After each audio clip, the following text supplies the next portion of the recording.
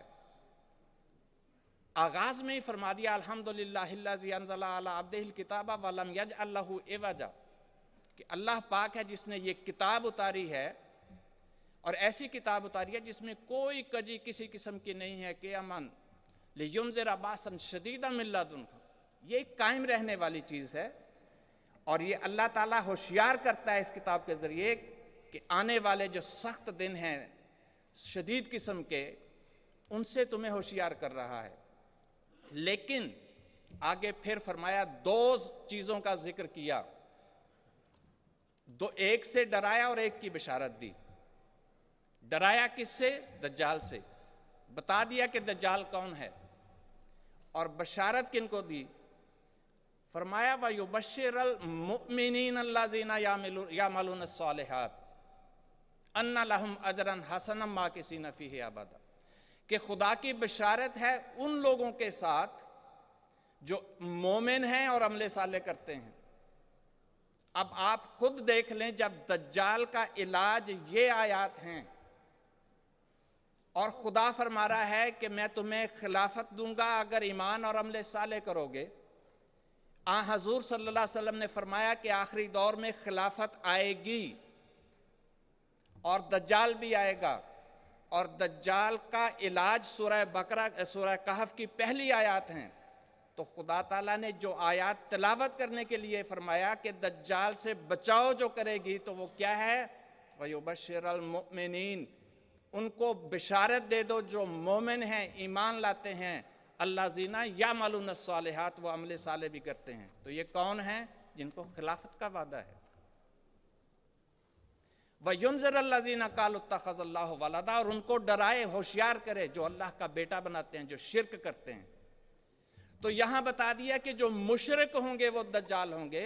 دجالیت ہے ہی شرک کا دوسرا نام، اور دجالیت کا مقابلہ کرنے کے لیے جو مسیح اور مہدی آئے گا، وہ ایسا مسیح اور مہدی آئے گا کہ اس کے اوپر ایمان کے بعد عمل صالح کرنے والی جماعت ہوگی جس کو اللہ خلافت عطا فرمائے گا۔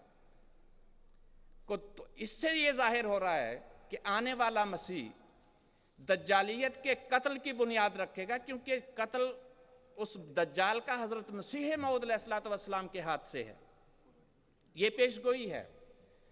تو اس کا مقابلہ حضرت مسیح موعود علیہ السلام کریں گے، اور حضرت مسیح موعود علیہ السلام اس بنیاد رکھ دیں گے اس مقابلے کی، اور اس کے بعد خلافت کی قیادت میں، کیونکہ فرمایا وَيُبَشِّرَ الْمُؤْمِنِينَ الَّذِينَ يَعْمَلُونَ الصَّالِحَاتِ، کہ وہ ان مومنوں کو بشارت اللہ دے رہا ہے کہ جو ایمان اور پھر ساتھ عمل صالح کرتے ہیں، یعنی خلافت کے ساتھ وابستہ ہیں۔ تو خلافت کے ساتھ وابستہ ہو کر خلافت کی قیادت میں اس دجال کا مقابلہ کرتے جائیں گے، اور یہ آگے بڑھتا جائے گا بالآخر انشاءاللہ العزیز وَأَشْرَقَتِ الْأَرْضُ بِنُورِ رَبِّهَا، کہ یہ زمین خدا تعالیٰ کے نور سے منور ہو جائے گی۔ خلافت احمدیہ، خلافت احمدیہ، حضرت امیر المومنین حضرت خلیفۃ المسیح الخامس غلام احمد کی نعرہ تکبیر۔ بس خلافت کا مطلب یہ ہے کہ ہم نے اس دجالیت کا مقابلہ خلیفہ وقت کی قیادت کے اندر کرنا ہے، لیکن دجال کا مقابلہ دراصل دجل کا مقابلہ ہے، دجالیت کا مقابلہ ہے، اور دجل دھوکے، جھوٹ، فریب اور مکاری کو کہتے ہیں۔ تو یہ ذہن میں رکھنا چاہیے کہ جہاں دجال ایک قوم ہے، وہاں نفس کے اندر بھی دجالیت گھسی ہوتی ہے۔ حضرت مسلم موعود رضی اللہ تعالیٰ عنہ اس بارے میں فرماتے ہیں کہ اس میں کوئی شبہ نہیں کہ ایک خاص زمانے میں ظاہر ہونے والی ایک قوم ہے جس کا نام دجال ہے،